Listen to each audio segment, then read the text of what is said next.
consider what it means to lose a quarter of your entire population in 7 years. Not to war. Not to a plague that swept indiscriminately across continents, but to hunger on an island still producing food, governed by the most powerful empire on earth. The Black Death killed somewhere between a third and half of medieval Europe, and historians still regard it as the greatest demographic catastrophe the Western world has ever faced. The Great Irish Famine between 1845 and 1852 killed or displaced roughly the same share of Ireland's people, and it did so not through the invisible violence of microbes, but through a visible, documented, and contested set of political choices. 1 million dead. Another million fled. And Ireland's population, which stood at over 8 million on the eve of the famine, has never come back. Today, nearly 2 centuries later, the island of Ireland holds fewer people than it did in 1845. No other country in the developed world can say the same. What happened in those 7 years was not simply a natural disaster that overwhelmed a government's capacity to respond. It was a catastrophe shaped by ideology, indifference, and a colonial system that placed the rights of property above the survival of people. In this documentary, we'll bring to life the events, the decisions, and the human cost of history's most avoidable famine. By the dawn of the 19th century, Ireland was a land transformed beyond recognition from what it had once been. To understand the catastrophe that lay ahead, one must first understand how centuries of conquest had remade every dimension of Irish life, down to the very soil beneath Irish feet. The process had begun in earnest under the Tudor monarchs. Henry VIII declared himself King of Ireland in 1542, and what followed was not merely political domination but systematic displacement. Elizabeth I and her successors sponsored the plantation system, seizing native Irish and Old English Catholic lands and redistributing them to Protestant settlers from England and Scotland. Ulster, Munster, Leinster. Province after province was carved up and handed to new masters. The native Irish were not simply defeated. They were dispossessed. Then came Oliver Cromwell. His campaign of 1649 to 1652 was brutal even by the standards of the age. After the massacres at Drogheda and Wexford, his settlement drove Catholic landowners west of the Shannon River with the infamous decree, to hell or to Connaught. By 1660, Catholics, who represented roughly 80% of Ireland's population, owned barely 20% of the land. Within another generation, that figure would collapse to single digits. The penal laws enacted through the late 17th and early 18th centuries completed the architecture of subjugation. Catholics could not vote, hold public office, attend university, or bear arms. They could not purchase land or inherit it from Protestants. Catholic clergy operated in secrecy, celebrating Mass on hillsides at flat rocks that locals called Mass Rocks, with lookouts posted against the threat of arrest.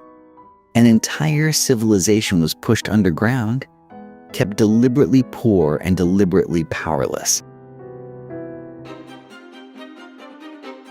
What emerged from this long dispossession was a rigid two-tier society. At the top sat the Anglo-Irish landlord class, Protestant, often absentee, collecting rents from estates they rarely visited. Below them, the vast Catholic majority existed as tenant farmers, holding small plots of land on short leases with no security of tenure. Their landlords could raise rents or evict them at will. And so the Irish tenant, generation after generation, clung to the smallest viable plot he could find, planting the one crop that could feed a family from an acre of poor ground. Then, in 1800, the Act of Union dissolved the Irish Parliament entirely and absorbed Ireland into the United Kingdom of Great Britain and Ireland. Irish political voices, already faint, grew fainter still within the vast machinery of Westminster. Ireland's economy remained oriented toward English interests.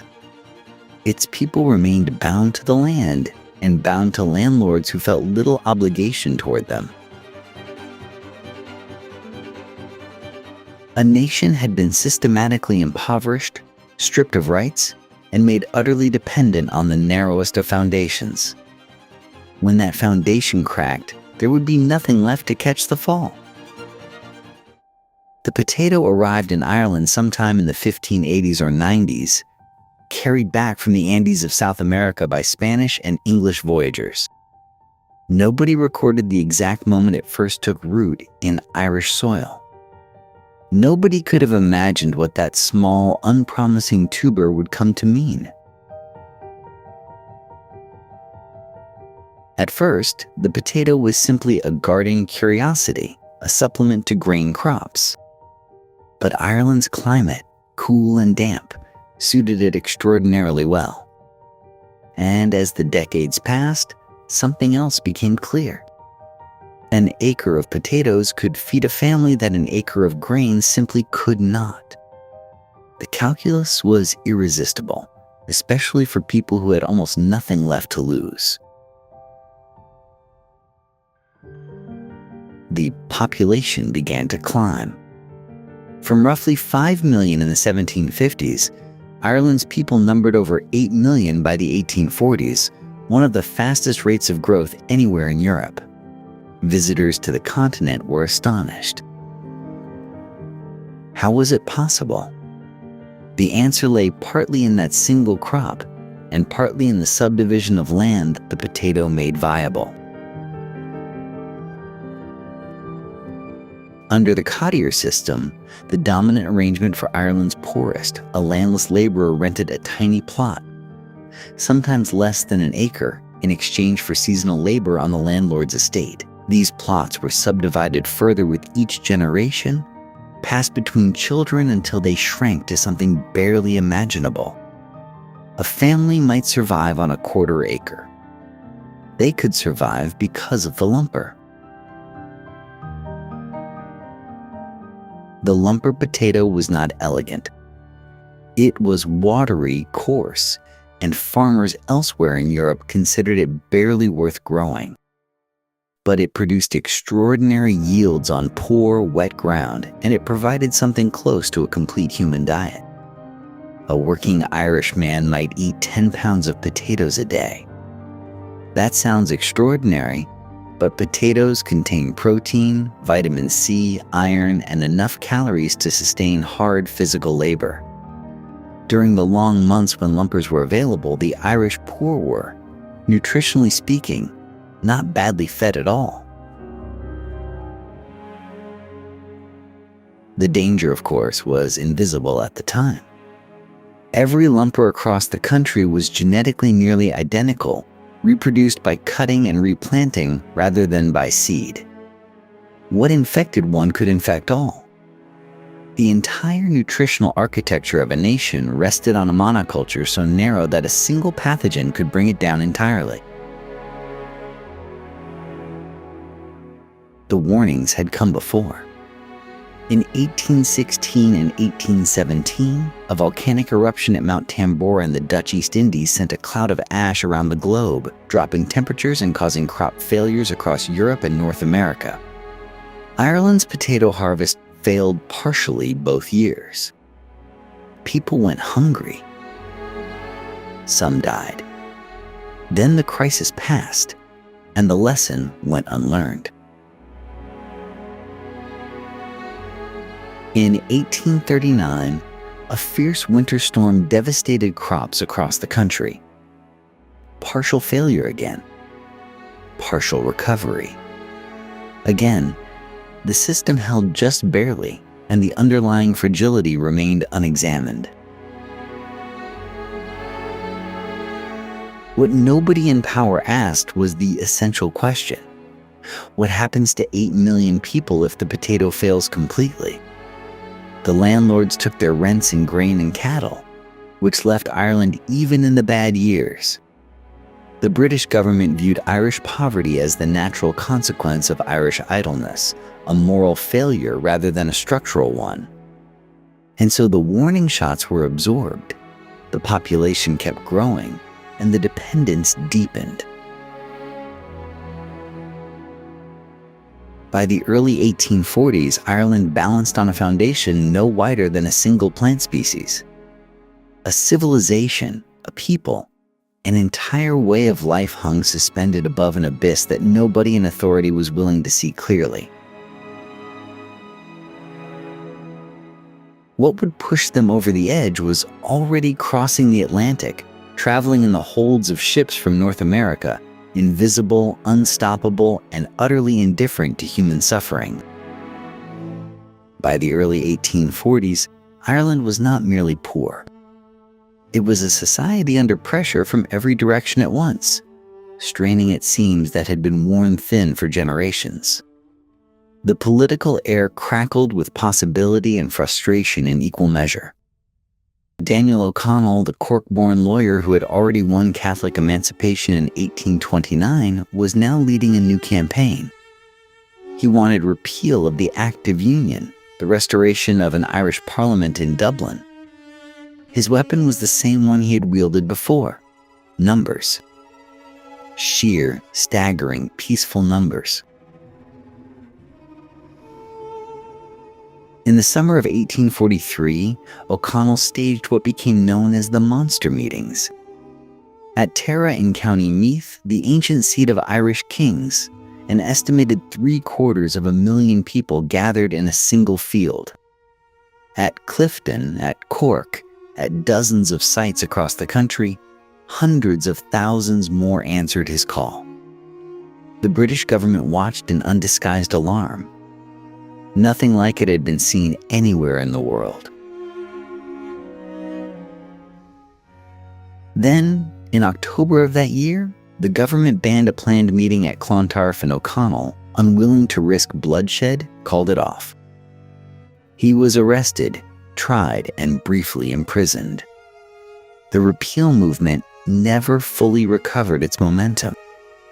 What had seemed like an unstoppable tide receded, leaving behind a population still hungry, still landless, and now politically deflated. And hungry they were in ways the numbers barely captured. The Devon Commission, established in 1843 to examine Irish land tenure, published its findings in 1845. Its conclusions were damning. Irish tenant farmers had no security, no compensation for improvements they made to their holdings, and no protection against arbitrary eviction. They lived, the commissioners noted with careful understatement, in conditions of great and manifest wretchedness. What the commission described was a system engineered for extraction. Landlords collected rents and exercised near absolute power over tenants who could be cleared from the land on short notice. Many landlords lived in England, managing their Irish estates through agents whose principal interest was maximizing returns. For those who fell through even this precarious floor, there was one remaining option. The Poor Law of 1838 had established a network of workhouses across Ireland, 130 of them eventually, designed to provide relief only within their walls. To enter was to surrender everything, to be separated from your family, to wear a uniform, and to perform hard labor. The architects of the system had designed it to be deliberately unappealing, a last resort so grim that only the truly desperate would choose it. By the early 1840s, the workhouses were filling. Ireland in these years was not waiting passively for disaster. It was a society arguing, organizing, and straining against its constraints. But the structural foundations beneath it were crumbling. And across the Atlantic, something was already moving that would test every weakness at once. It came from America. That was the cruel irony that no one fully understood at the time.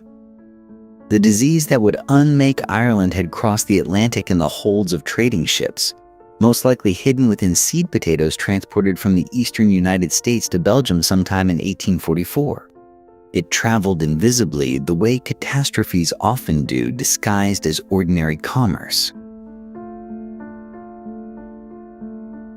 Phytophthora infestans was not a fungus, though scientists of the day believed it was.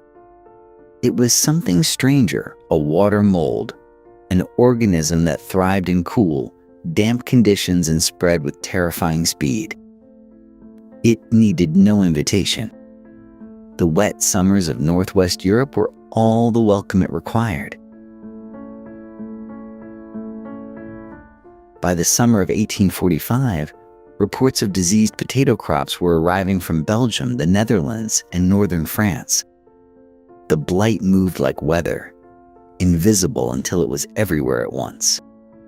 Farmers who had checked their fields on a Thursday morning would return on Monday to find the green leaves had turned black. The plants collapsed into a rotting, foul-smelling mass. The smell was described repeatedly by those who witnessed it, a thick, sweetish stench of decay that carried across entire fields and settled in the low ground. Ireland first received warnings in September of 1845. The Dublin Evening Post reported unusual blight in fields along the eastern coast. Within weeks, letters from clergy and local magistrates were flooding into Dublin Castle, describing scenes of sudden devastation. A priest in County Wexford wrote that fields which had appeared perfectly healthy just a fortnight earlier now lay completely black. A magistrate in Waterford described digging up what appeared to be healthy potatoes only to watch them dissolve into black slime within days of being stored. The speed of the destruction was what bewildered observers most.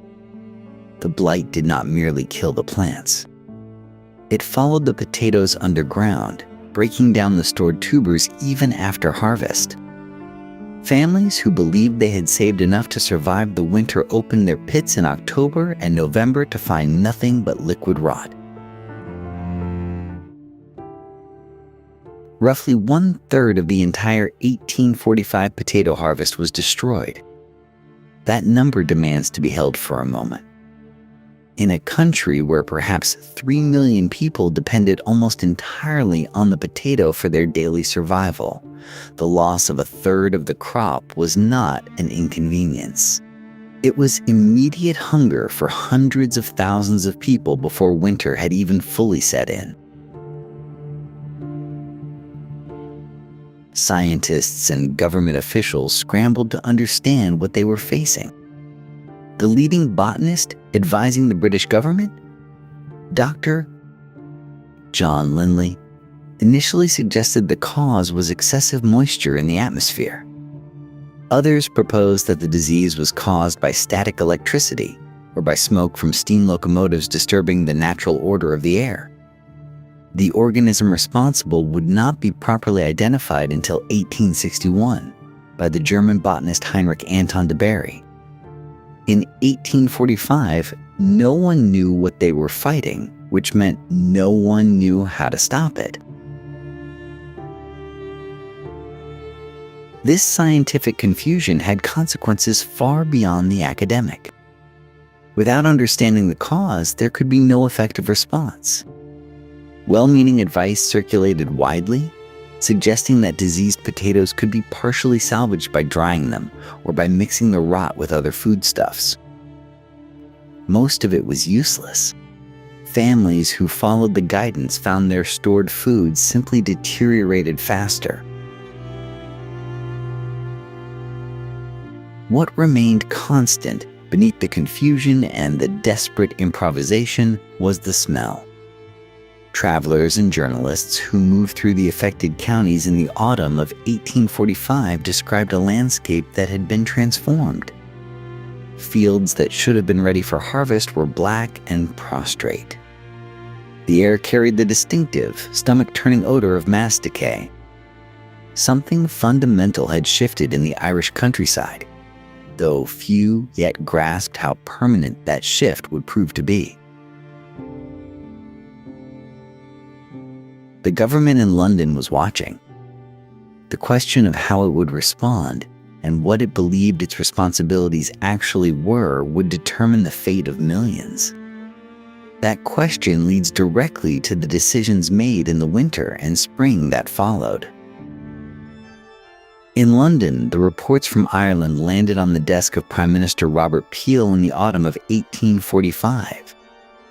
Peel was a Tory, a conservative by instinct and by coalition, governing a parliament that was deeply skeptical of government intervention in markets or in the affairs of Ireland. And yet, to his credit, he moved. His first act was secret, and deliberately so. In November of 1845, Peel authorized the quiet purchase of £100,000 worth of Indian corn or maize from American suppliers. The purchase was kept hidden from Parliament and from the markets precisely because announcing it would have driven up prices and triggered speculation. The corn was ordered from Baring Brothers, the merchant bank, and shipped to Cork, where it would be held in government depots and released gradually to prevent starvation. It was a cautious plan, calibrated to supplement rather than replace the market. Peel and his advisors believed that flooding Ireland with free food would destroy the commercial food trade and create permanent dependency. The corn was meant as a buffer, a last resort for the desperately poor. Whether that caution was wisdom or fatal restraint would become one of the defining arguments of the entire famine period. Then came the relief commissions. In the spring of 1846, Peel's government established a network of local relief committees across the Irish counties, tasked with identifying the destitute, raising local subscriptions, and distributing food from the government depots. It was the most organized response the British state had yet attempted in Ireland. Hundreds of committees formed across Munster, Connaught, and Ulster. Priests, landlords, and magistrates sat together in cold courthouse rooms, compiling lists of names, counting the hungry. Alongside this came public works schemes, designed to put wages into the hands of people who had no other means to buy food. Roads were built and repaired. Drainage projects were organized. The logic was straightforward. Give the poor man a wage. Let him purchase food in the open market. Avoid the distortions of direct relief. In the spring of 1846, tens of thousands of Irish men and women labored on these schemes. It was imperfect, slow, and often corrupt in its administration. But it was something. There was, however, a problem with the corn itself. Irish laborers and smallholders had never eaten maize. The yellow meal required longer cooking than potatoes, and it was harder to prepare without proper equipment. Improperly cooked, it caused severe digestive distress. Within weeks of its distribution, the nickname had spread across the country, Peel's brimstone. The color alone unsettled people, a bright, unnatural yellow compared to the familiar white and cream of the potato. Acceptance came slowly out of necessity rather than choice. Meanwhile, Peel was fighting a different battle in Westminster. The Irish crisis had crystallized his thinking on the corn laws, the tariffs that kept the price of imported grain artificially high. Repealing them would make cheap bread and grain available to the hungry across the United Kingdom. it would also split his own party clean in two. He knew it. He moved anyway, pushing for repeal in the winter of 1845 and into 1846. He succeeded, but the political cost was his government. In June of 1846, Peel fell from power, brought down by his own backbenchers. Ireland had received, in those months, the closest thing to an adequate response that it would ever see. The depots held food. The works employed the poor. The relief committees were functioning, imperfectly, but functioning. What came next, under a new government with a different philosophy, would prove to be something else entirely. While Peel's relief committees were still taking names and the yellow meal was being grudgingly eaten in the west of Ireland, something else was happening at the ports. Ships were being loaded. Wagons were moving through towns where people were already beginning to starve. And soldiers with rifles were walking alongside them. This is the fact that has never left the Irish memory of the famine, the fact that sharpens grief into something harder. In the autumn and winter of 1845, and through all the terrible years that followed, Ireland continued to export food. Wheat, oats, barley, butter, livestock, bacon. The country was, by the accounting of its landlords and merchants, still a productive agricultural nation. The blight had taken the potato. It had not taken everything else. In 1845 alone, Ireland exported over £3 million worth of food to Britain. The ships left from Cork, from Waterford, from Limerick, from Drogheda. They left full and they left regularly. And because the roads between farm and port passed through communities where children were already going hungry, the food convoys required protection. British soldiers and constabulary officers provided armed escort, marching alongside carts stacked with sacks of oats and haunches of salted beef, past people who had nothing. How does a government justify this? The answer lay in the dominant economic thinking of the age, a philosophy so deeply held it functioned less like policy and more like religion.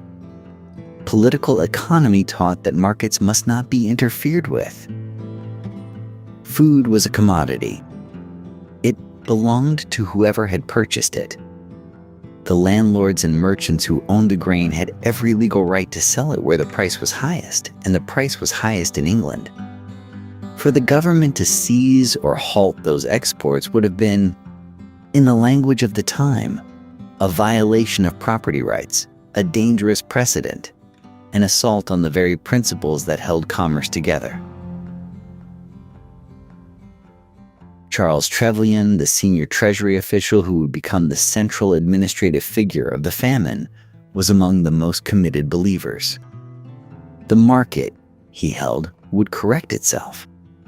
Private enterprise would bring food in. Government interference would only make things worse, distorting prices and destroying the incentive for merchants to act. The people watching the wagons pass through their villages did not find this argument persuasive. In the autumn of 1846, as the second and far more total failure of the potato crop became clear, something began to crack.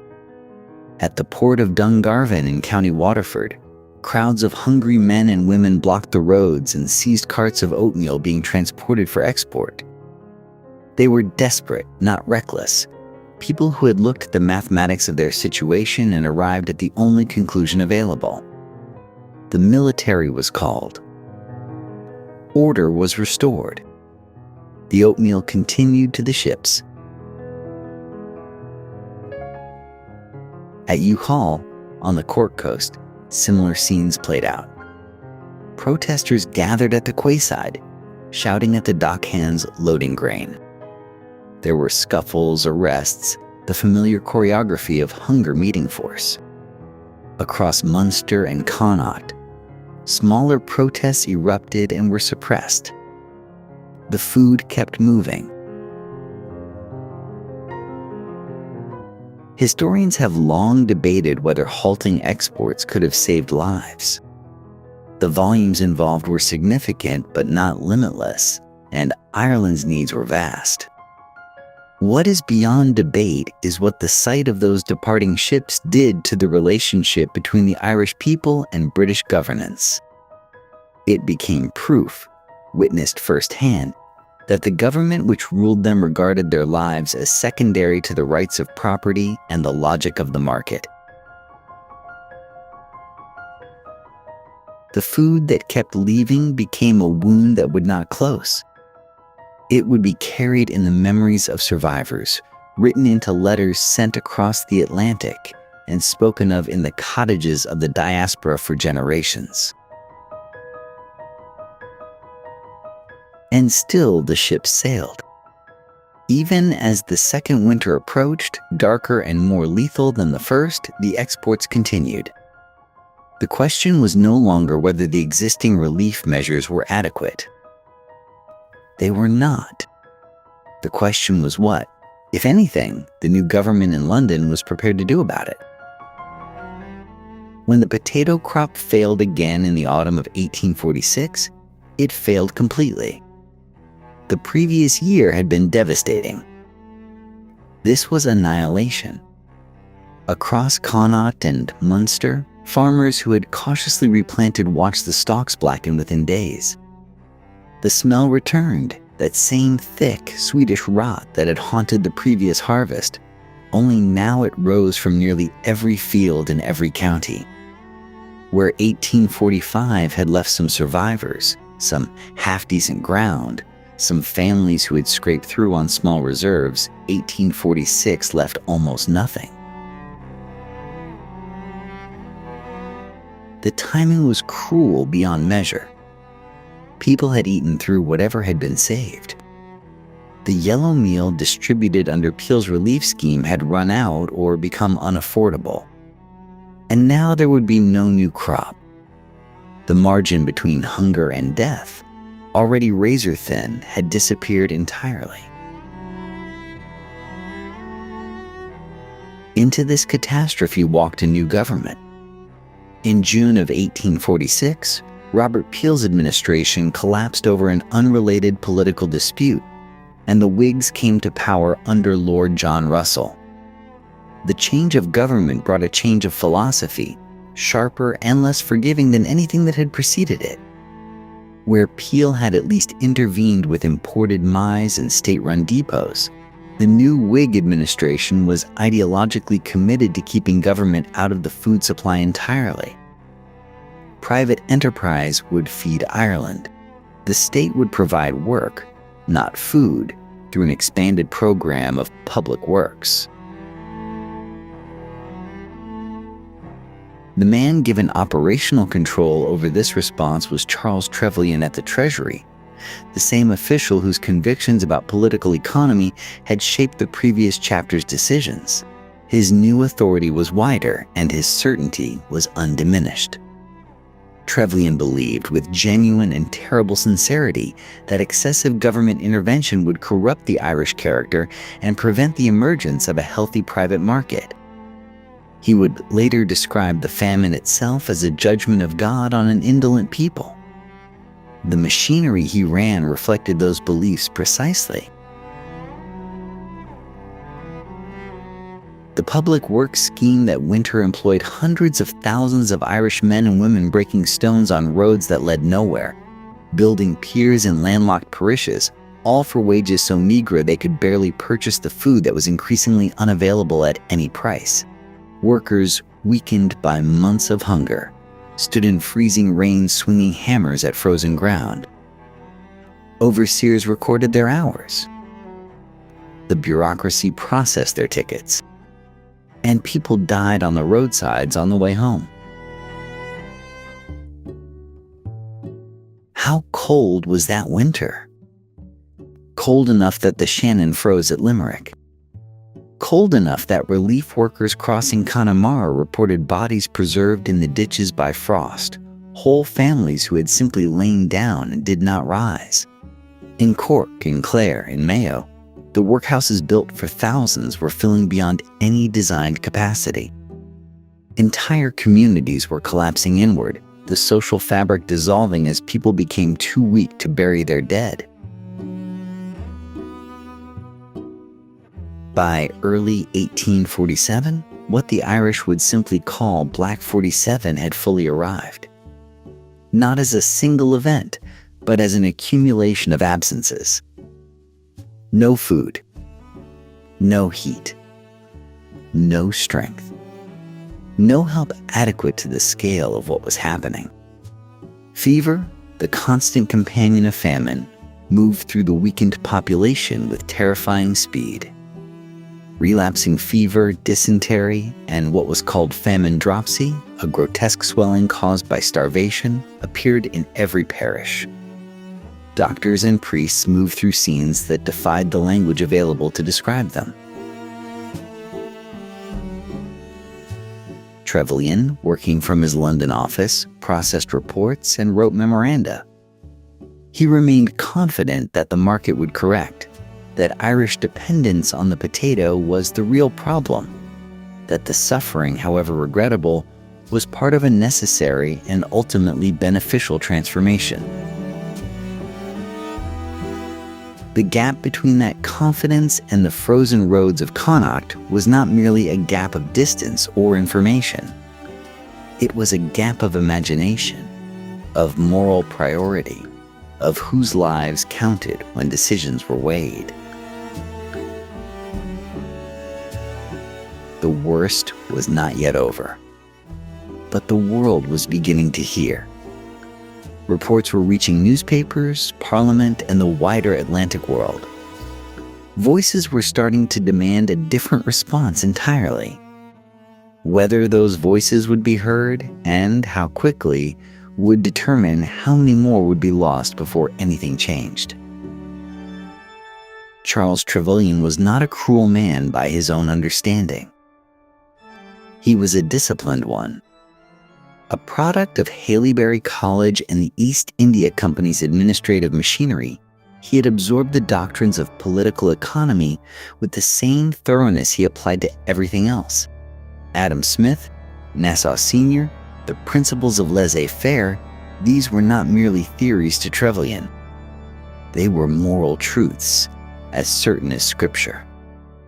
And like Scripture, they admitted no exception. The Whig government that brought him to prominence shared his convictions.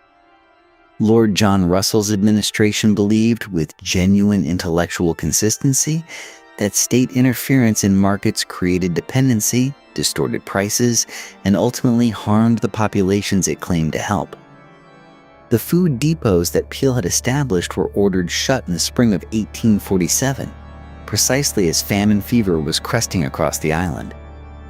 Private merchants, the government insisted, would fill the gap. They did not. Could not. The purchasing power of a starving population is, by definition, inadequate to sustain a functioning market. Trevelyan watched the figures and remained unmoved. He had already committed to his analysis. The real problem, in his view, was not the failure of the potato. It was the character of the Irish peasantry, their supposed indolence, their dependence on a single crop, their failure to participate productively in the modern economy. The famine, terrible as it was, presented what he and others of similar minds saw as an opportunity for structural correction. Some officials spoke in even starker terms. The providentialist strain running through British Protestant thought offered a theological framework for inaction. God, in this reading, had sent the blight. Who were administrators to interfere with divine judgment? Edward Twistleton, the Irish Poor Law Commissioner, would later resign in protest at what he called the inadequacy of relief. but his was a minority voice. More representative was the sentiment, expressed in private correspondence and policy memoranda, that the suffering of Ireland was the natural consequence of Irish conditions, and that excessive sympathy would only perpetuate them. The Labor Rate Act gave this ideology its administrative form. Under its provisions, the cost of public works relief was shifted directly onto Irish ratepayers, meaning Irish landlords and the larger tenant farmers, the very people already struggling to survive the collapse of the rural economy.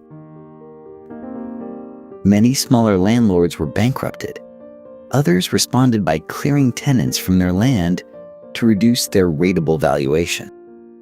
The Act, designed on classical economic principles, produced outcomes that accelerated displacement and death.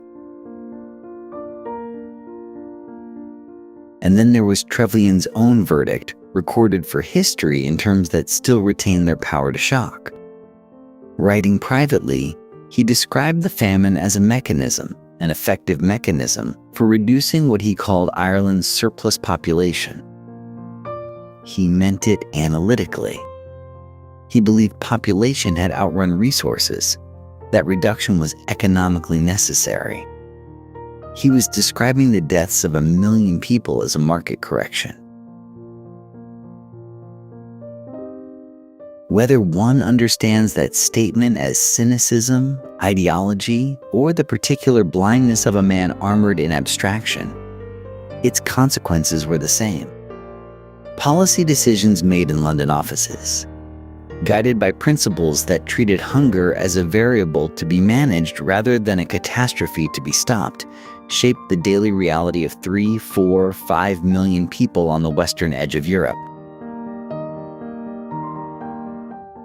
The depots were closed. The market did not fill the void. The dying continued. But the silence was breaking in other directions. Across the Atlantic, in the drawing rooms of Boston and New York, in the newspapers of Philadelphia and Quebec, the scale of what was happening to Ireland was becoming impossible to ignore. The question of who would answer, and what form that answer would take, was about to carry the story far beyond the shores of the island itself. By the autumn of 1846, the British government had settled on its answer to mass starvation. The Irish poor would not be fed. They would be employed. They would build roads, break stones, move earth, and in exchange for this labor they would receive wages. With those wages, the theory went, they could purchase food from private merchants in the open market. The logic was clean. The reality was catastrophe. The Board of Works expanded its operations at a pace that strained every administrative sinew. Hundreds of thousands of desperate men flooded the work schemes within weeks. By December of 1846, over 300,000 people were enrolled. By March of 1847, that figure had reached nearly 750,000. Entire communities, stripped of every other option, showed up at the relief sites at dawn, clutching tickets that granted them the right to labor in exchange for survival. What did they build? This is the question that haunts the record. In many cases, they built almost nothing of use. Roads were laid from one bog to another, serving no town, connecting nothing. Piers were constructed at harbors where no boats called. Some roads were built uphill and then graded back down, the work designed specifically to produce no durable result, on the theoretical principle that useful infrastructure would constitute unfair competition with private enterprise. Supervisors arrived with plans. Often the plans were wrong. Workers broke stones to a specified size, then watched as no cart came to collect them. And while they worked, they starved. The wages set by the Board of Works had been calculated against the food prices of ordinary times. By 1846, with the potato gone and private merchants controlling what little grain reached the country, prices had doubled and tripled in many districts. A man earning 8 pence a day could not feed himself, let alone a wife and children waiting at home. Women and children joined the works themselves, their frailty visible to every observer who cared to look. Overseers recorded deaths on site with a regularity that speaks, in its bureaucratic flatness, to the depth of the horror. Men collapsed at their labor and did not rise. Corruption compounded the suffering. Ticket allocations were manipulated by local overseers. The most destitute, those too weak to travel to a work site or too frail to hold a tool, were frequently excluded from relief entirely. Wages were paid irregularly, sometimes weeks behind schedule, leaving families who had surrendered every other resource without any income at all. Merchants extended no credit to those without a wage in hand.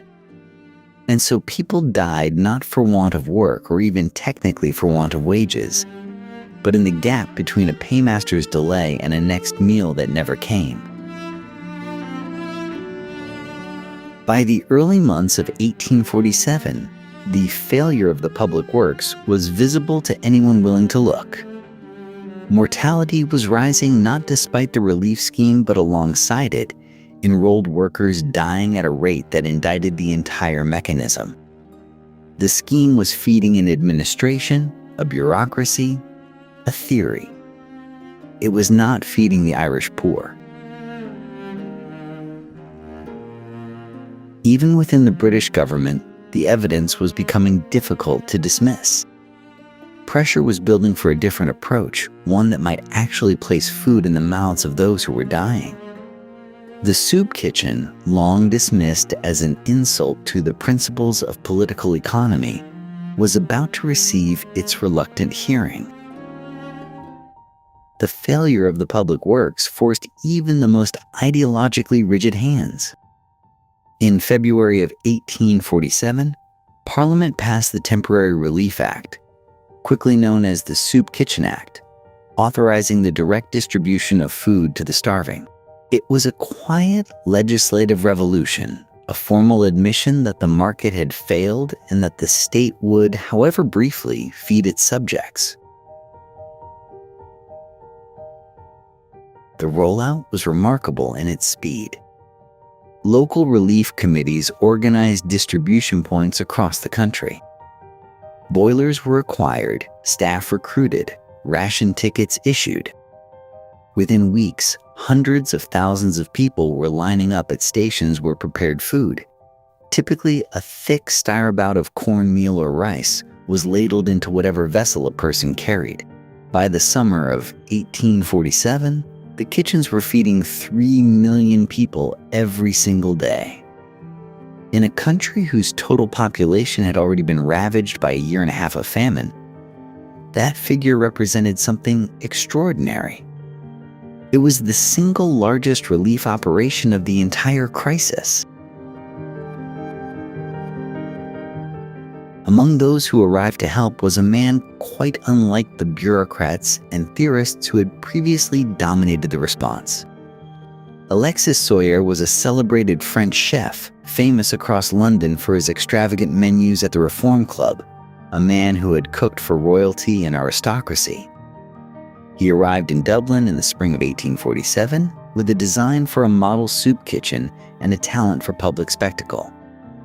His kitchen on the grounds of the Royal Barracks could process 1,000 people per hour, moving recipients through in a coordinated sequence of entry, eating, and exit that its designer demonstrated proudly before assembled dignitaries. Soyer's recipe produced food cheaply and at scale.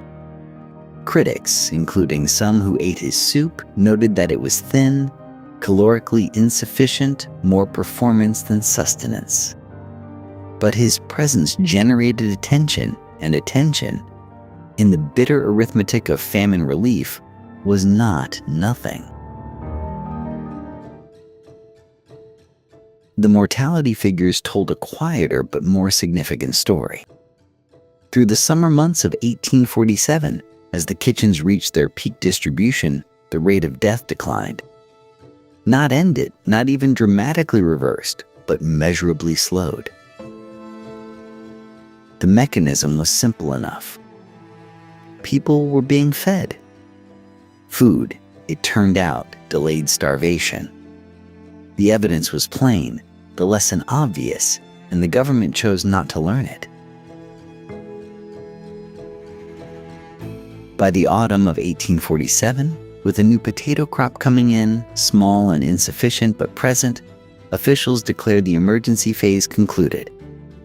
The Soup Kitchen Act had always been framed as temporary, a stopgap measure, and now the stopgap was removed.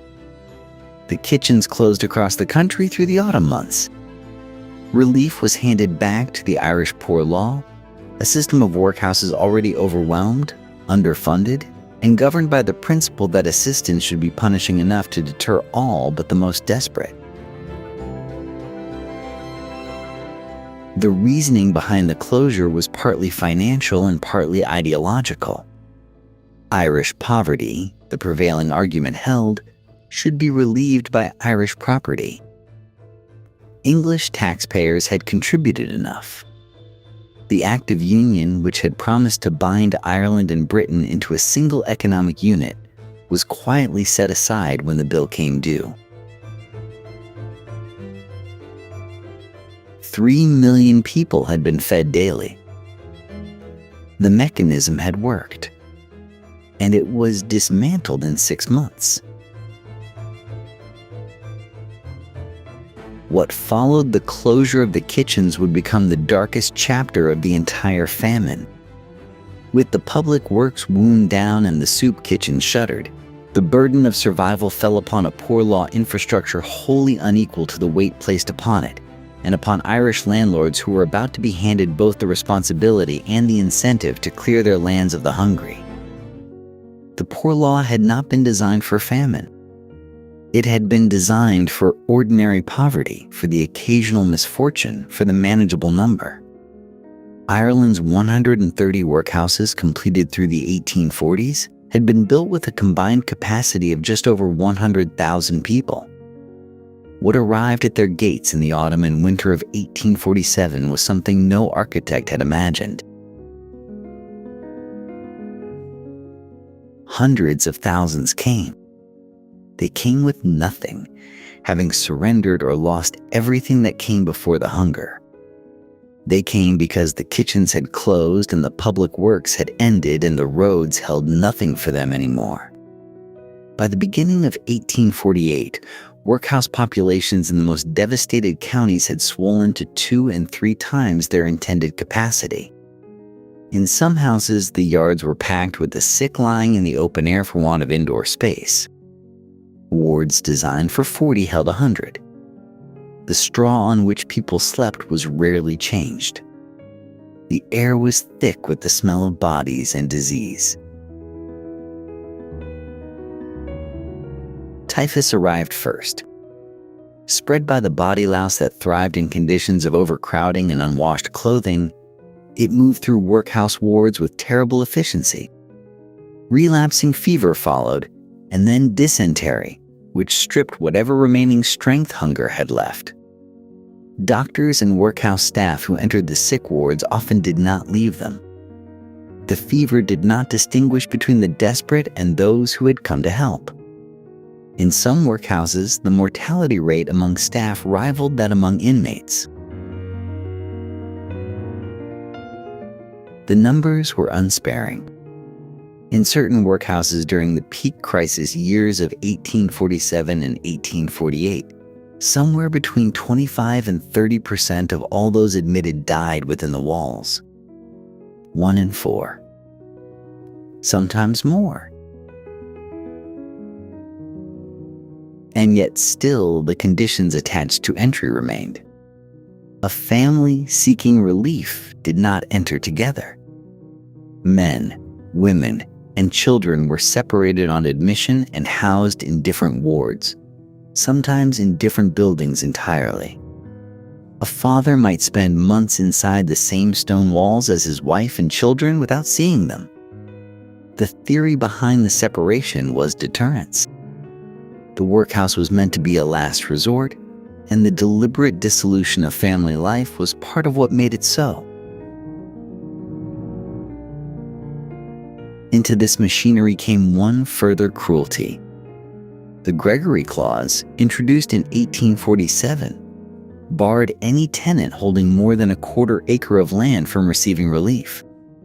To enter the workhouse, a family had to surrender their land. The clause effectively transformed the relief system into an engine of dispossession. Landlords understood immediately what it offered them. A tenant who entered the workhouse gave up his holding.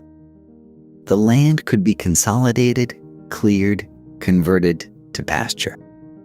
In the coldest accounting of the crisis, the Gregory Clause was not a flaw in the system. For some, it was the point. Those who surrendered their quarter acres rarely returned to the land. What little they held no longer. The workhouse had taken their families, their dignity, and now their futures. Outside the walls, the autumn harvest of 1847 had come and gone, small but briefly promising. Then the blight returned in 1848 with renewed force. The gates of the workhouses, already straining, faced another wave. The question of survival in famine Ireland was becoming, for many, a question of geography. Those who remained faced the workhouse, the ditch, or starvation. But a growing number were beginning to look beyond Ireland entirely, toward the ships that waited in the harbors of Cork and Liverpool. The possibility of leaving, however desperate, however dangerous, was beginning to seem like the only possibility left. The Gregory Clause had made the calculation clear. But it was another piece of legislation, passed in the same turbulent year, that would drive the process of dispossession to its most brutal extreme.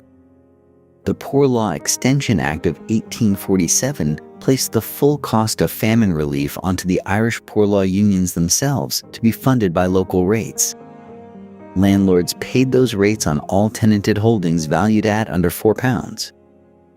The arithmetic was merciless. The more impoverished tenants a landlord carried on his land, the greater his rate burden. The simplest solution, for those willing to pursue it, was also the most devastating.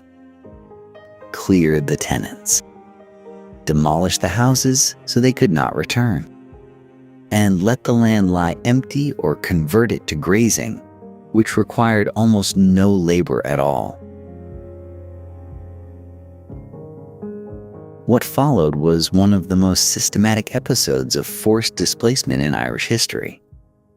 Between 1846 and 1854, an estimated 500,000 people were formally evicted from their homes. The real figure, counting those who left under threat without awaiting the legal process, was certainly higher. The crowbar brigades arrived in the mornings. These were gangs hired by landlords or their agents, armed with the simple tools of demolition, moving from house to house with an almost industrial efficiency. The roof came off first, then the walls were tumbled inward. In winter, families were turned out into frozen mud with whatever they could carry. In some cases, they were allowed to take nothing at all. The clearances at Ballinlass in County Galway in 1846 became one of the most documented. Gerard, the landlord's agent, cleared more than 300 people from their homes to convert the land to grazing.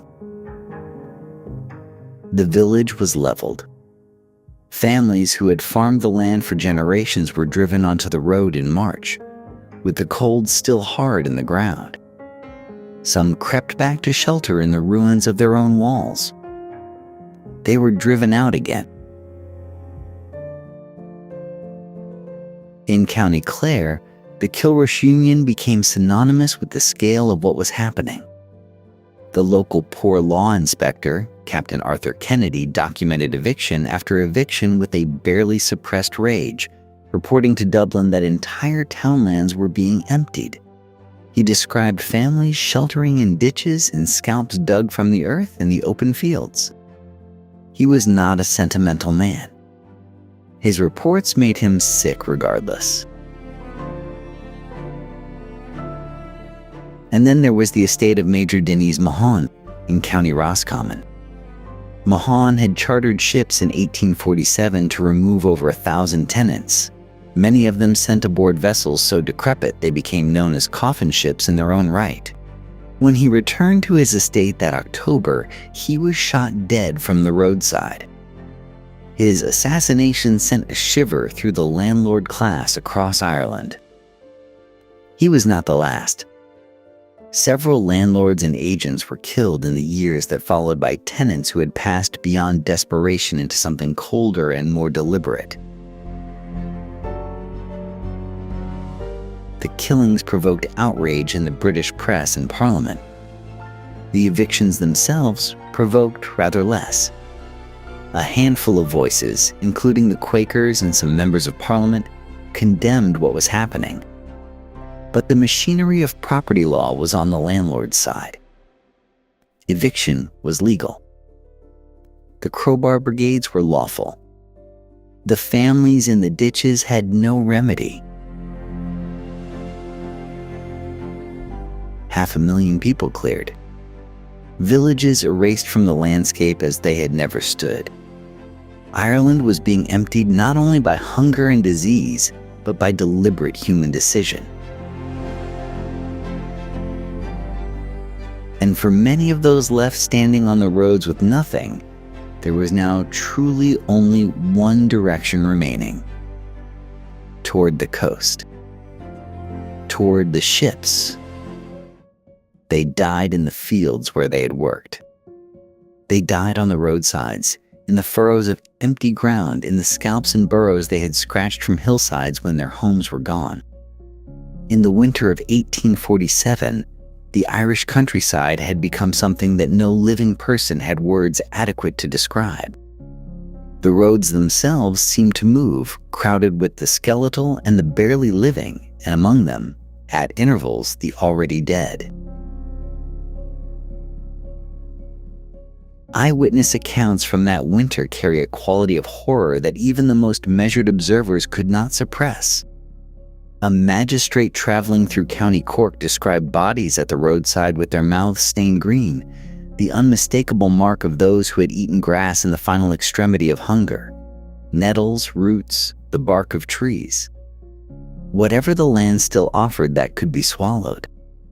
The green mouths became one of the defining images of the famine years, repeated in report after report, a detail so specific and so terrible that it lodged in memory.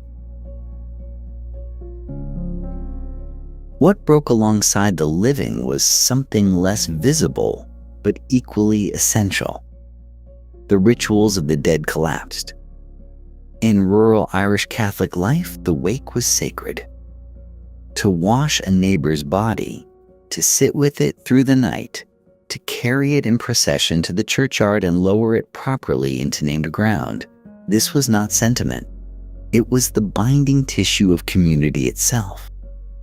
By 1847, the weight of death had made it impossible. The dead were too numerous and the living too weak.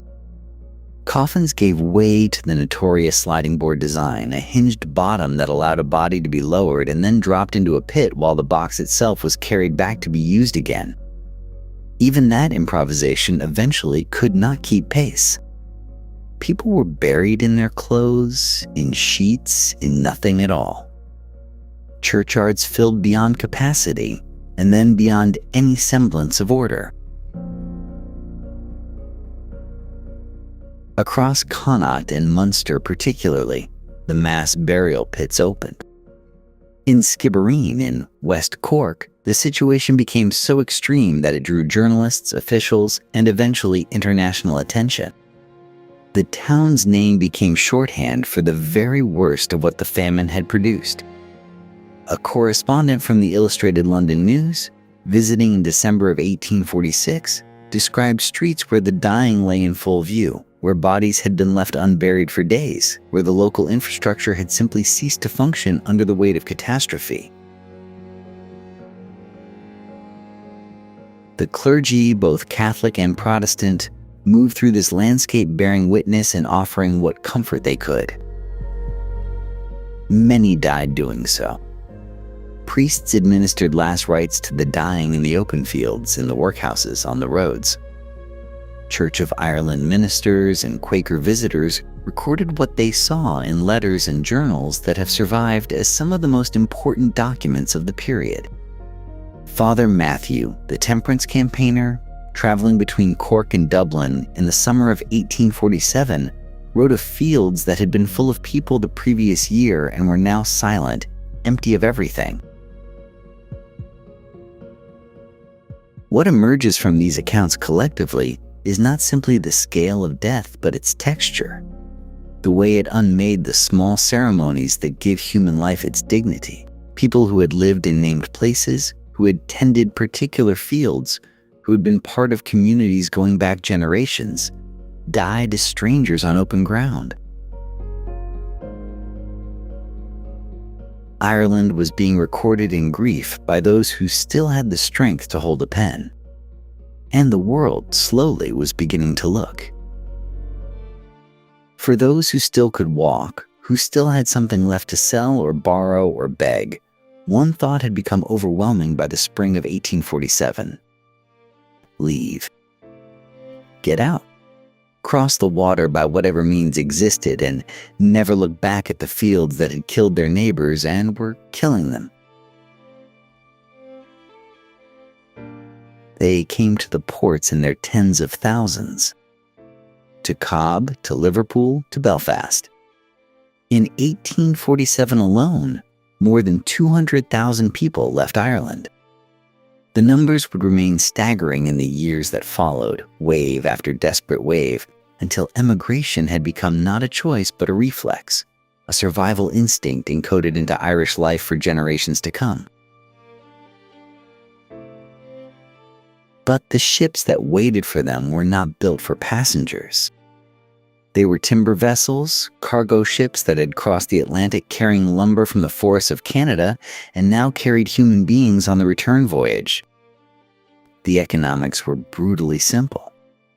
Space that would otherwise sit empty could be filled with emigrants willing to pay, or whose landlords were willing to pay, for the cheapest possible passage. Bunks were hammered together in the holds, stacked close, with barely room to sit upright. Ventilation was an afterthought. Sanitation was almost non-existent. Here is the question that haunted those who documented the crossings. What does it mean to survive starvation and disease on land, to make it to the water's edge, only to board a vessel where the dying continued? On the worst ships, 1 in 5 passengers never saw the far shore. Typhus, dysentery, and relapsing fever spread through the packed holds with devastating speed.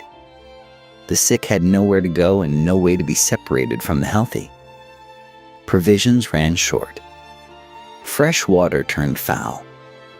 The crossing could take anywhere from 4 weeks to 3 months depending on weather, and every additional day at sea was another day for disease to move through the darkness below decks. The ship Elizabeth and Sarah, which sailed in 1847, carried 212 passengers with provisions meant for barely half that number. There was a single privy for the entire vessel. By the time she reached port, dozens had died. She was among the worst documented cases, but she was not alone. The pattern repeated itself across scores of crossings that summer and autumn. Landlords across Ireland had discovered a grim calculation. Under the existing poor law, they were taxed on their smaller tenants, those occupying less than a quarter acre of land. It was frequently cheaper to pay for an emigrant's passage entirely than to continue carrying that burden. Clearances and emigration became linked. Tenants were offered a ticket west in lieu of the time it would have taken to evict them formally. Some took it gratefully. Others had little real choice. At the mouth of the St. Lawrence River in Canada, the quarantine station at Grosse Ile was the first landfall for ships arriving from Ireland. What the officials there witnessed in the summer of 1847 defied their capacity to respond. Ships arrived with hundreds of sick and dying aboard, anchored in a line that stretched for miles upriver, waiting their turn at the overwhelmed inspection station. The dead were buried in mass graves on the island itself. Estimates suggest that more than 5,000 Irish men, women, and children died at Grosse Ile or in the fever sheds nearby in 1847 alone. The island became a graveyard before it could become a gateway. Those who survived the crossing and the quarantine arrived in Quebec, in New York, in Boston, carrying nothing but the memory of what they had left and the sickness that had traveled with them. They were not always welcomed. They were often feared. They were the famine Irish, and the world they entered would be shaped by their coming in ways that neither they nor anyone else could fully anticipate. The dead left behind in Ireland had no such future to consider. But the story of the famine was not only what it destroyed, it was also what it scattered and where those scattered pieces landed. While governments deliberated and policies failed, something else was stirring. Across the world, ordinary people were watching Ireland die and reaching into their own pockets. The Society of Friends, the Quakers, moved first and moved fast. By the winter of 1846, their Central Relief Committee in Dublin had organized a network of soup kitchens, food depots, and clothing distribution that the British government's own machinery could not match for efficiency or compassion. Quaker volunteers traveled into the most devastated western districts, into Connaught and West Cork, and wrote back accounts so harrowing that they shocked readers across the English-speaking world. These were not bureaucrats counting rations from a distance. They were people kneeling beside the dying in roadside ditches, and their testimony carried a moral weight that official reports simply could not. From America, money flowed. Irish immigrants already settled in New York and Boston organized relief fundraisers with an urgency born of personal terror, knowing their own families were among the starving. The USS Macedonian and the Jamestown American naval vessels crossed the Atlantic carrying donated food in 1847, a gesture of solidarity that briefly warmed the relationship between two nations not always inclined toward warmth. Then there were the givers no one expected. Ottoman Sultan Abdulmecid, hearing of the catastrophe in Ireland, reportedly wished to donate £10,000 to the relief effort. Diplomatic pressure from London, conscious of appearances, quietly discouraged the full amount. He sent £1,000 and dispatched 3 ships carrying food regardless. The story, whether entirely precise in every detail, entered Irish cultural memory as a profound act of recognition, one starving people seen by another. None, however, lodged more deeply in that memory than the Choctaw Nation. In 1847, the Choctaw people, themselves only 16 years removed from the forced removal of the Trail of Tears, collected $170 from their own communities and sent it to Ireland. They knew dispossession. They knew starvation. The gesture was not large in monetary terms. In human terms, it was almost impossible to measure.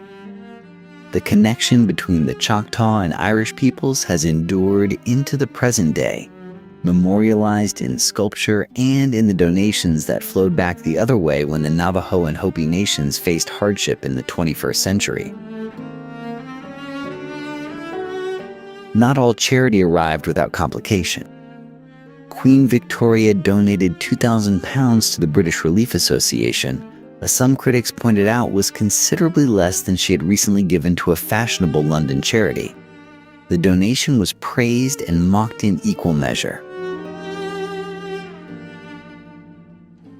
Darker still were the allegations of superism. The claim that some Protestant relief organizations offered food only in exchange for conversion away from Catholicism.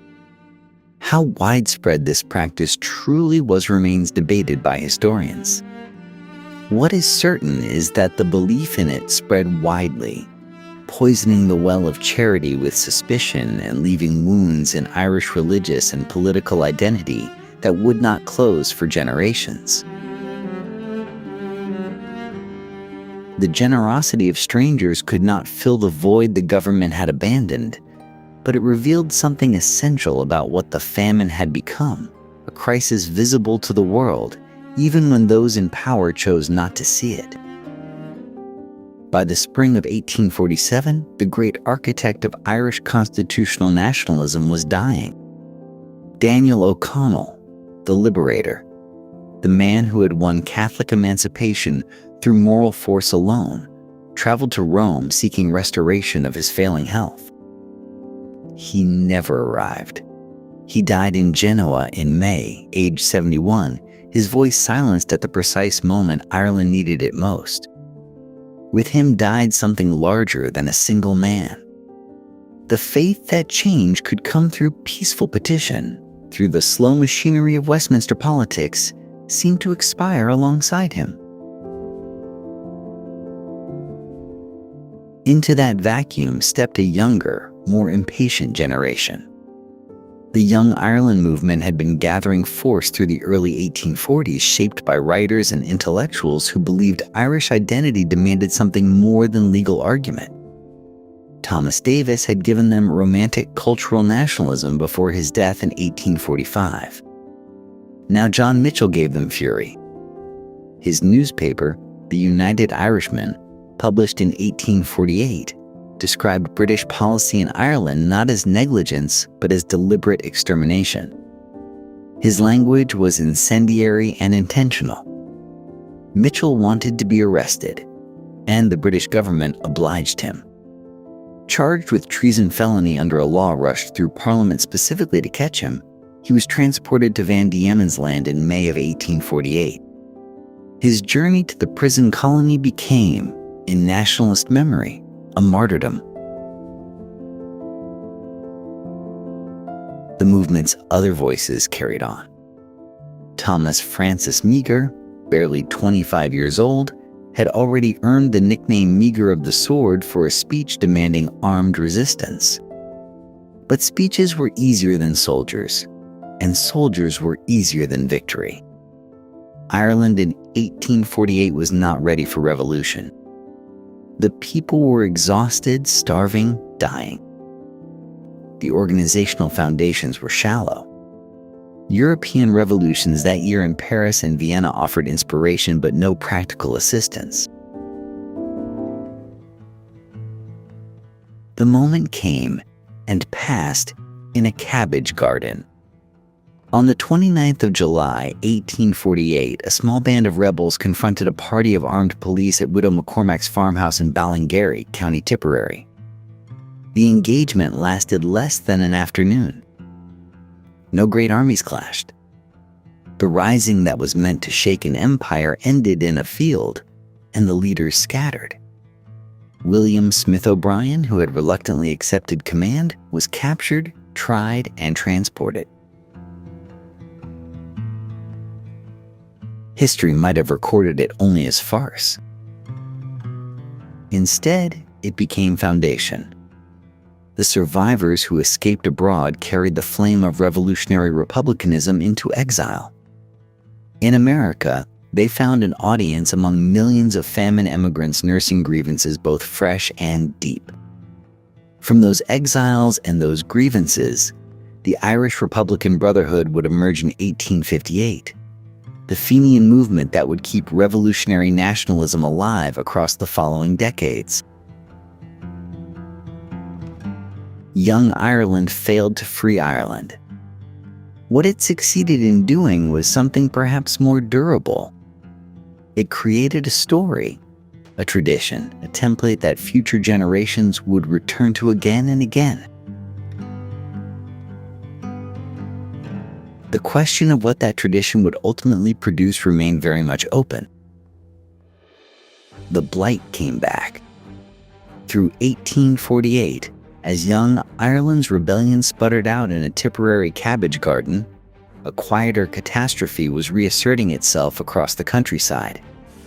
The potato crop, which had shown cautious signs of recovery in 1847, failed again. Then again in 1849. The fungus that had first appeared on Irish soil in 1845 had not finished its work. Whole counties that had dared to plant again, that had scraped together seed and hope in equal measure, watched the stalks blacken once more in the fields. And yet, in London, the official verdict was already written. Charles Trevelyan, the Treasury official who had overseen British relief policy since the beginning, published a book in 1848 declaring that the Great Crisis had passed. Providence, in his accounting, had administered a necessary correction to Irish backwardness, and British charity had done its Christian duty. The famine, by the government's telling, was over. The bodies suggested otherwise. Into this landscape of renewed hunger came cholera, arriving on Irish shores in the winter of 1848 and spreading with devastating efficiency through 1849. It moved through precisely the populations already weakened by years of malnutrition, through the workhouses packed beyond capacity, through the ports and emigrant ships. The death toll mounted again, a secondary catastrophe layered atop the primary one, killing tens of thousands who had somehow survived the worst famine years only to fall to an epidemic their bodies could no longer resist. Parliament's response was instructive. The Temporary Relief Act, the so-called Soup Kitchen Act, that had fed perhaps 3 million people at its peak, had already been wound down. Public works schemes were gone. The position of the British government was firm. Ireland must support Ireland. This principle found legislative form in the Rate and Aid Act of 1849, which required the solvent poor law unions, those in the north and east where conditions were comparatively better, to subsidize the bankrupt unions of the west and south. The measure provoked fury across Ireland, the wealthy unions resenting the burden, the ruined unions finding it far from enough. What it represented in practical terms was a formal declaration that Britain had finished paying. The dying continued regardless of declarations. Through 1850, 1851, and into 1852, deaths from starvation and related disease kept accumulating in the West. They were smaller in number than the catastrophic peak years of 1847 and 1848, but they were deaths all the same. The land continued to empty. Emigration, which had surged dramatically during the worst years, did not slow when conditions marginally improved. It had become self-sustaining, entire communities dissolving as one departure made the next seem inevitable. Those who could leave, left. Those who could not sometimes simply died waiting. The census of 1851 recorded the scale of what had happened. Ireland's population, estimated at over 8 million before the famine, had fallen to around 6.5 million. Approximately 1 million people had died. Another million or more had emigrated in the famine years alone, with the exodus continuing at pace for decades beyond. No single moment marked the famine's end. It did not conclude so much as exhaust itself, leaving behind a landscape transformed beyond recognition, a people scattered across continents, and a wound in collective memory that would prove remarkably resistant to healing. What those survivors carried with them on coffin ships to Liverpool and Boston and Quebec was more than grief. It was a reckoning, and the world would eventually feel its weight. When the last waves of the blight finally receded, Ireland was left to count what it had lost. It was a reckoning that would take years, and even then, it would be incomplete. The census of 1851 told the starkest version of the story. Enumerators moving through townlands and parishes recorded a population of 6.6 million people on an island that had held 8.2 million just a decade before. The arithmetic was brutal. Roughly 1.6 million people had simply vanished from the island, consumed by death or departure in roughly equal measure. But those numbers, precise as they appear, concealed something important. The dead were often people who had left no records of living. Landless laborers, Irish-speaking subsistence farmers in the western parishes, the inhabitants of scalps and ditches who had never appeared in any official ledger. Counting their deaths meant estimating the size of a shadow. The geography of loss was not uniform. The counties of the West and Southwest bore wounds of a different order entirely. In Mayo, Clare, Galway, and Cork, entire villages had ceased to exist. The population of Mayo fell by nearly a third. In some western baronies, the decline was catastrophic beyond even that figure. These were the places that had depended most completely on the potato, the places where the alternative economic foundations that existed elsewhere simply did not. They had nothing to fall back on, and so they fell. One of the less visible casualties of the famine in these western regions was the Irish language. The areas hardest hit by starvation and emigration were precisely those where Irish remained the primary tongue of daily life. Connaught, West Munster, and the remote coastal parishes were home to hundreds of thousands of Irish speakers who died or departed in the famine years. The language did not disappear overnight, but the demographic foundations on which it rested were shattered. By the time Ireland began to seriously contemplate its linguistic heritage later in the 19th century, the Irish-speaking world had contracted dramatically, pushed toward the coastal fringes that would become known as the Gaeltacht. What the census could not tabulate was the interior damage, the psychological weight carried by a population that had witnessed things that defied ordinary comprehension. Communities had watched their neighbors die in the roads. Families had buried children without coffins. People had survived in circumstances that left permanent marks, an enduring suspicion of authority, a caution about the future, a compulsion to leave that would empty rural Ireland for generations. The sociologist might call it collective trauma. The historian might trace its long shadow through politics, literature, and the deep structure of Irish American identity across the following century. But for those who lived it, there were no such categories. There was only what had happened and the task of continuing afterward. That continuation took many forms. And for millions, it took place somewhere else entirely. The ships kept coming.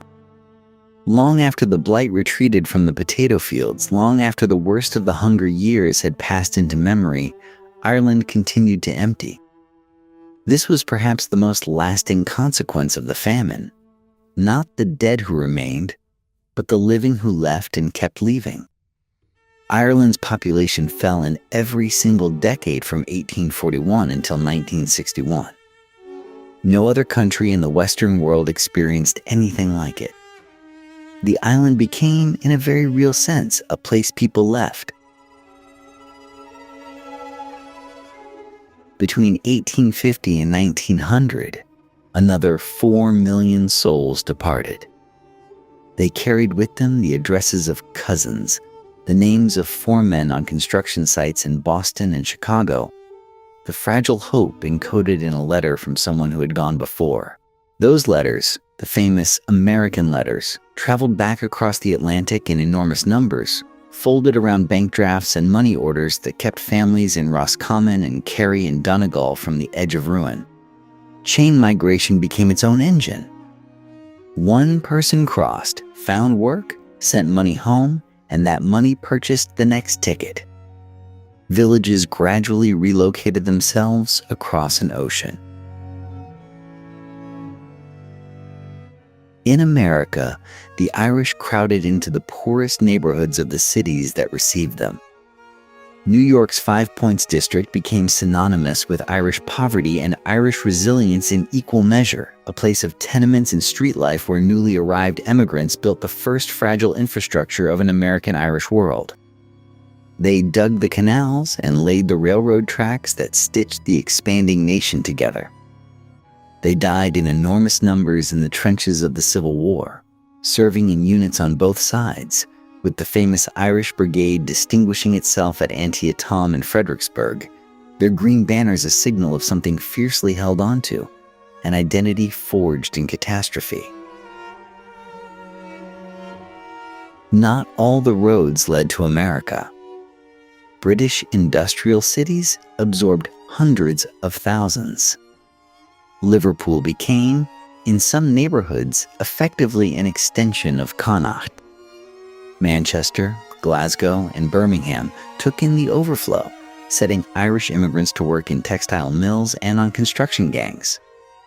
These communities, less mythologized than their American counterparts, nonetheless endured and put down roots that persist today. Further still, the diaspora spread. Australia received significant numbers of Irish immigrants through the famine period and after, many of them under assisted passage schemes that targeted young women from the workhouses.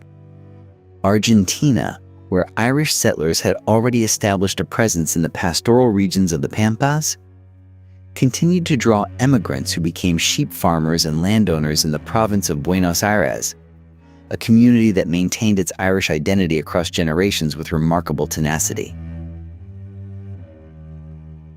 What united all these scattered communities was memory. The famine became the founding wound of diaspora Irish identity, a shared origin story that explained both why they had left and why they harbored such bitter feelings toward the British government that had, in their understanding, failed to save them. Irish American nationalism drew its emotional fuel directly from that memory. Organizations like the Fenian Brotherhood, founded in 1858, recruited heavily among men who had survived the famine years or grown up hearing of them. The Ireland that remained on the island and the Ireland scattered across the world were now two halves of a single fractured thing. They would influence each other, argue with each other, fund each other's political projects, and grieve together across the water. The diaspora was not a footnote to Irish history.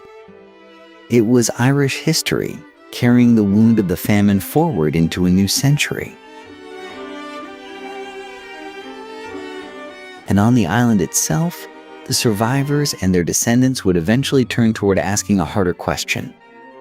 Who, if anyone, was responsible for what had happened?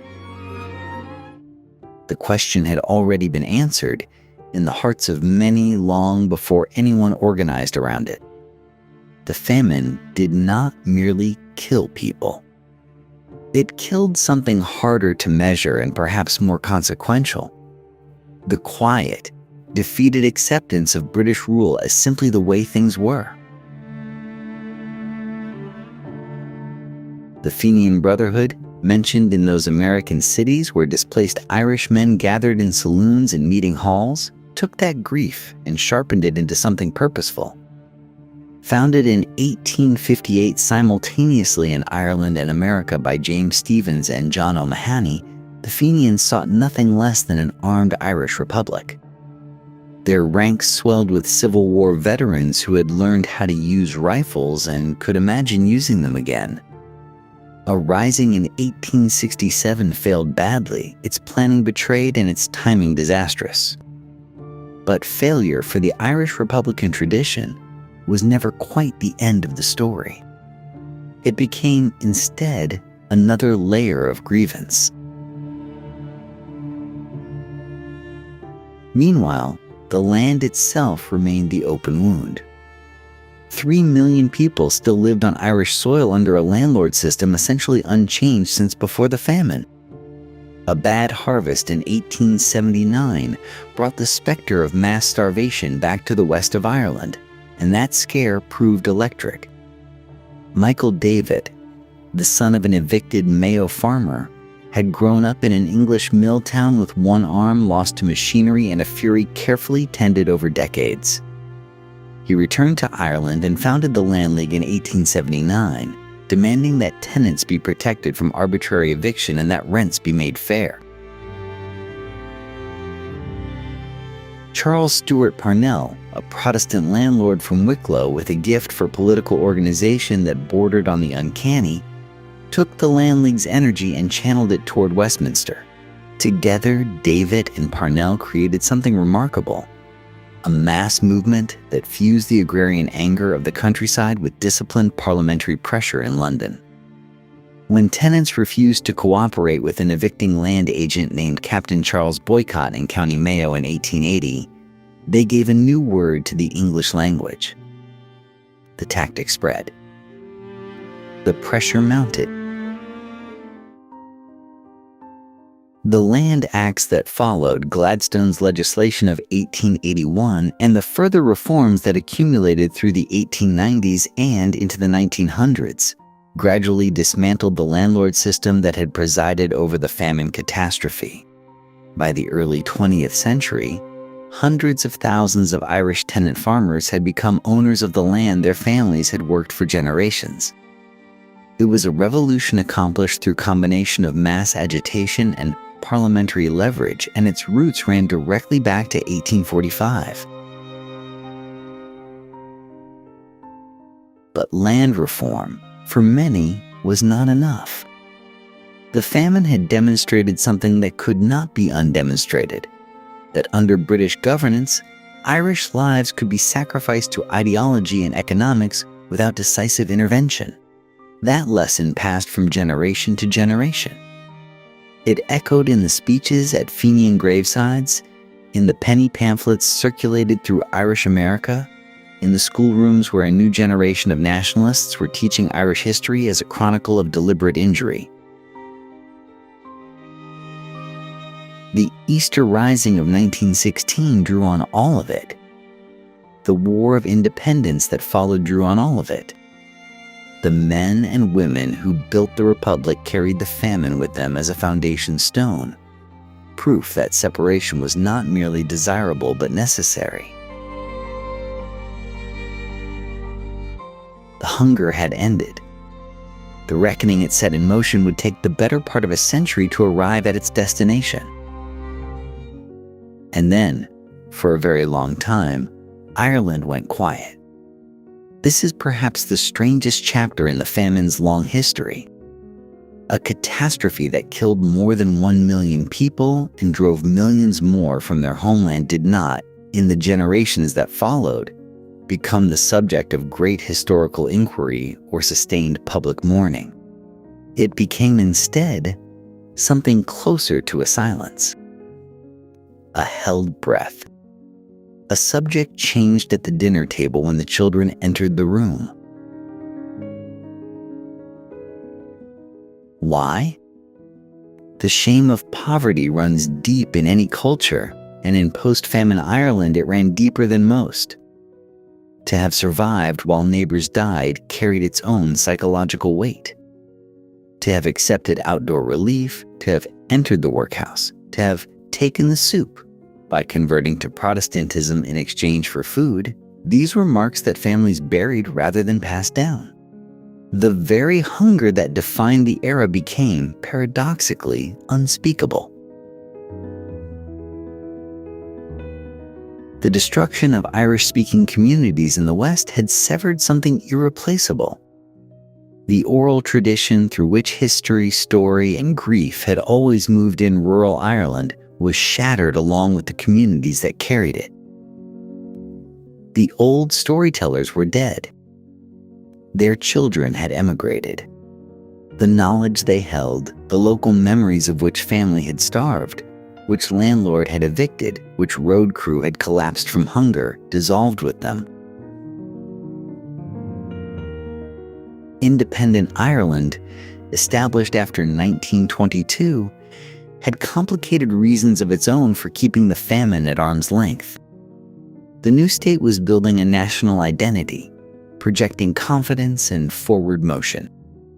Dwelling on a catastrophe that exposed the depths of Irish poverty and that raised uncomfortable questions about collaboration and survival did not serve that project easily.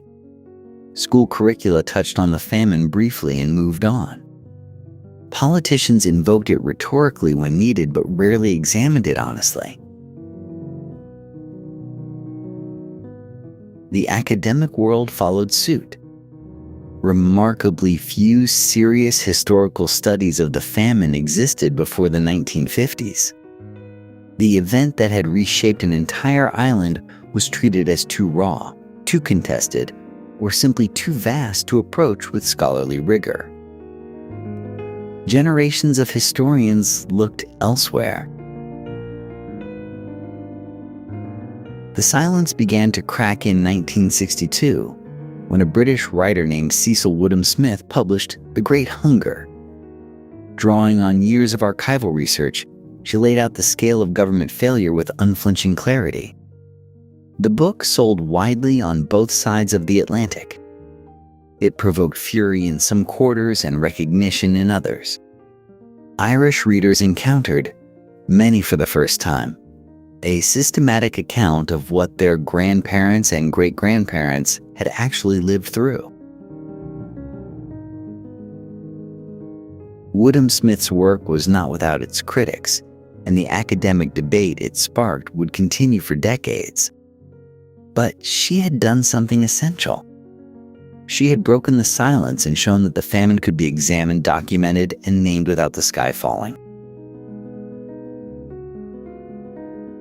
The reckoning that followed would prove long, difficult, and sometimes painful. The truth usually is. John Mitchell did not mince words. Writing from exile in the 1850s, the Irish Nationalist made a charge that is echoed through every subsequent generation. The Almighty sent the blight, he wrote, but the English made the famine. In 7 words, he distilled an argument that historians, lawyers, and politicians are still fighting over today. Was he right? The question is not simply academic. How a society names its catastrophes determines how it heals them, how it remembers them, and how it assigns responsibility across the generations. Genocide carries legal weight. Negligence implies correctable failure. Natural disaster implies no human hand at all. The label chosen reshapes everything that follows. Through the middle decades of the 20th century, revisionist historians pushed back against what they saw as nationalist oversimplification. Yes, British policy had been callous, they argued. Yes, the continued export of food from Ireland during mass starvation was a moral scandal. But the famine was not a planned extermination. No document exists ordering the death of the Irish people. Charles Trevelyan and his colleagues were ideologues, not architects of murder. Their crime was indifference shaped by laissez-faire economic dogma, not deliberate genocide. The counter-argument has teeth of its own. Ideology, others respond, is precisely how genocides are carried out. When the prevailing British view held that the Irish were racially inferior, providentially punished, And economically burdensome, the result was policy that allowed death on an industrial scale while relief ships stood idle and export vessels sailed. The racism was documented. Charles Kingsley wrote of seeing human chimpanzees in Connaught. Punch magazine caricatured the Irish as apes for decades. This was the intellectual atmosphere in which policy was made. The legal standard for genocide, established under the 1948 United Nations Convention, requires proof of intent to destroy a group as such. That threshold remains the central obstacle for those seeking formal classification. Intent is difficult to prove from a distance of nearly 2 centuries, even when the outcomes look indistinguishable from deliberate destruction. In 1997, British Prime Minister Tony Blair offered a statement that stopped short of the word genocide but went further than any previous official acknowledgement. The British government, he said, must accept its share of the moral responsibility for what had happened. Those who governed Ireland at the time had failed in their duty. It was a carefully worded apology, parsed by critics on every side, but it represented something, an official admission that human choices, not providence alone, had determined who lived and who died. The debate has never fully resolved, and perhaps it never will. What remains beyond dispute is the scale of the suffering, the availability of food that never reached the starving, and the policies that kept it away.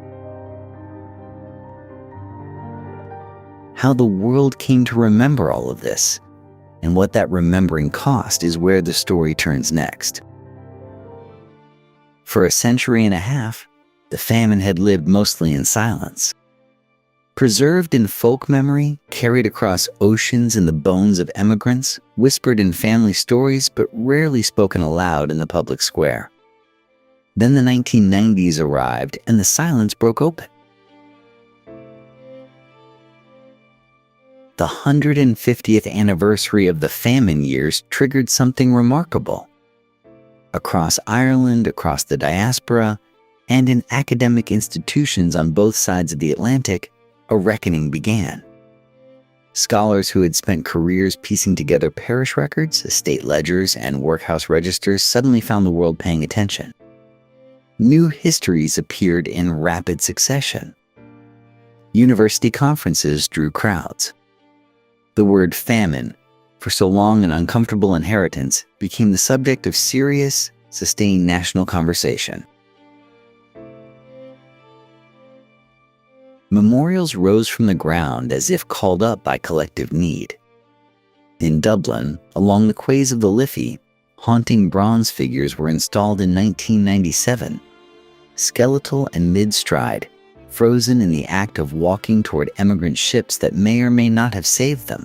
Visitors still stop there today, unable to look away.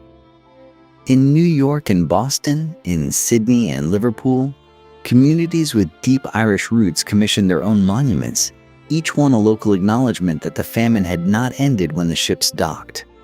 It had traveled with the survivors and lodged inside them.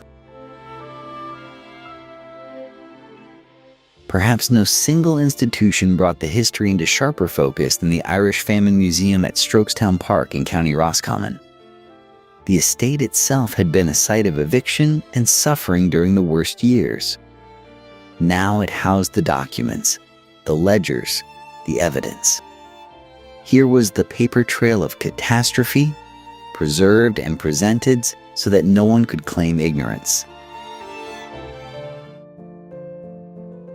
On the western coast, overlooking Clew Bay in County Mayo, the National Famine Memorial at Murrisk offered something different. A bronze coffin ship, its sails transformed into skeletal figures reaching skyward, stands against the Atlantic horizon near the base of Croagh Patrick. It is difficult to describe without feeling its weight. And then there is Middleton in County Cork, where a sculpture unveiled in 2017 completed a circle of connection that had begun in 1847. The Choctaw Nation, itself a people who had survived forced removal and devastating loss, had sent food to Ireland when they had almost nothing to spare. Generations later, the Irish sculptor Alex Evans created kindred spirits, 9 stainless steel feathers arranged in a circle, rising from the earth in tribute. When the coronavirus pandemic struck, the Choctaw and Navajo nations received millions in donations from Irish people, returning a generosity they had never forgotten. Ireland's own experience of hunger has quietly shaped its engagement with the wider world. The country punches above its weight in international aid and refugee advocacy. History, it turns out, is not only something that happened, it is something that continues to act. What began in a blighted field in the autumn of 1845 had become, at last, a story the world was willing to hear. Some wounds do not close.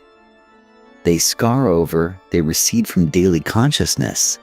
They become part of the landscape rather than an open emergency. But they do not close. Ireland today carries the most striking demographic testimony to what happened between 1845 and 1852. Before the famine, the island held roughly 8 million people. Today, the combined population of the Republic of Ireland and Northern Ireland stands at just over 7 million. No other country in the developed world carries such a population deficit from the 19th century. Every other European nation has grown, often dramatically. Ireland alone remains below its pre-famine numbers. That absence is not an abstraction. It is a silence where people should be. The 70 million people of Irish descent scattered across the globe are the famine's most vivid legacy. They are in Boston and Chicago, in Buenos Aires and Brisbane, in Toronto and Cape Town. Most trace their lineage, directly or indirectly, to the Hunger Years. A diaspora born not of ambition or adventure, but of desperation. Families separated by the Atlantic, who in many cases never reunited. Children who grew up knowing their homeland only as a story told by grieving parents. That diaspora, in turn, shaped the world. It shaped American urban politics, the Catholic Church in the English-speaking world, the labor movement, literature, and music. It also carried a grief that transmitted across generations with startling fidelity.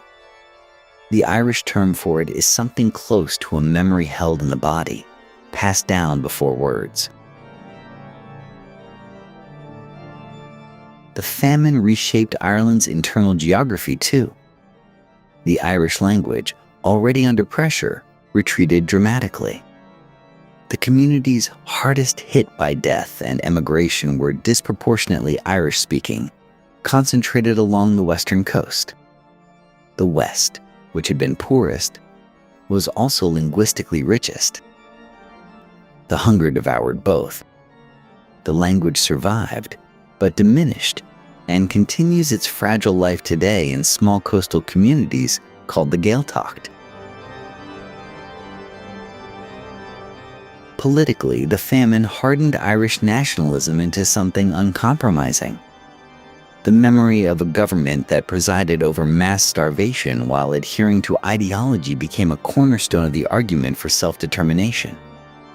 Charles Trevelyan's conviction that Providence had ordained the famine as useful correction was not forgotten. It was filed away and retrieved at every subsequent argument about who should govern Ireland. In an age of climate crisis and global food insecurity, the famine's lessons carry a terrible contemporary weight. Historians and development economists return to it repeatedly as a case study in how political choices, ideological rigidity, and the prioritization of markets over human lives can transform a manageable crisis into a catastrophe. The blight was natural. The famine was not. Food left the country while people starved. That is not a footnote. It is the central fact. The final reckoning is uncomfortable but unavoidable. 1 million people did not have to die. The food existed. The ships existed. The capacity for intervention existed. What was missing was the political will to treat Irish lives as fully, equally mattering. Ireland has built its memorials and held its commemorations. The wound has been acknowledged, named, examined. But acknowledgement is not the same as healing, and healing, if it comes at all, comes slowly. What remains is the record. 8 million became 4 million through death and flight. 70 million people carry the consequence in their blood and in their names. An island that has never recovered its numbers. A hunger that did not have to happen. The famine is not finished with Ireland. It simply learned, with time, to be quiet about it. The Great Famine's shadow stretches across every Irish name in Boston, Buenos Aires, and Melbourne, a wound carved not by nature but by policy. Subscribe for more histories that refuse to be forgotten.